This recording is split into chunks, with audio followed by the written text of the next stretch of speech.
This short video is meant to just give a little bit more of an overview for those of you that are interested in taking place, taking part rather, with the online Revelation Bible study. So this is December 31st, 2020. So if you're coming into this video 6 months after the fact or later, this first part isn't going to apply to you, but it'll be an introduction with the videos on Revelation that'll be on this YouTube channel. But I wanted to start, before I get into that, just with some quotes about Revelation. The study of the book either finds a man mad or leaves him so. That's anonymous.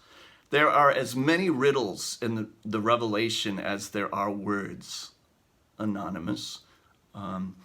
Just see if you resonate with either of those quotes. Or how about this? Though St. John the Evangelist saw many strange monsters in his vision, he saw no creature so wild as one of his own commentators. That's probably my favorite. That's by G.K. Chesterton. But the last quote is actually from one of my favorite theologians and pastors, a guy named Darrell Johnson, and it's, "No other book of the Bible, in the face of all that threatens to undo us, proclaims the good news of Jesus Christ the way the last book does. I am convinced that no other book helps us see Jesus as he is right now, as clearly and compellingly as the last book John wrote. No other book helps us see Jesus relative to the movement of history the way the last book does. No other book helps us see Jesus relative to the powers at work in our time the way the last book does. No other book helps us see him in a way that overcomes our fears and frees us for radical faith." Friends, I'm pretty convinced that if you commit to these studies of Revelation, I think you're going to come out of them amazed and really loving the book of Revelation. So I think I've made this clear. These studies are not about solving the code. It's not about, some people have put it with newspaper in one hand and the book of Revelation in the other, and, this person's the Antichrist, and, this image is this image today. And I want to be clear, I do definitely think there is a prophetic part of Revelation, but I think, to be honest, I think there's a lot of people that have focused on, let's just trying to break the code, have really missed the central part of Revelation. And I think they've done a real violence to the book. So that's not going to be the focus. We will get into, definitely we will get into what do these symbols mean. But I think my point is, a lot of times I don't think we can look at these symbols and say, oh, specifically this is this person.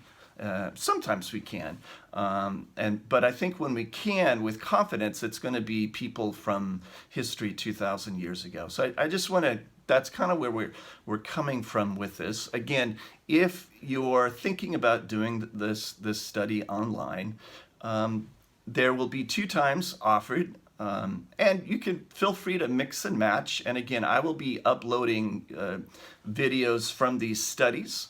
And if you happen to miss a week, you can go and you can watch the videos.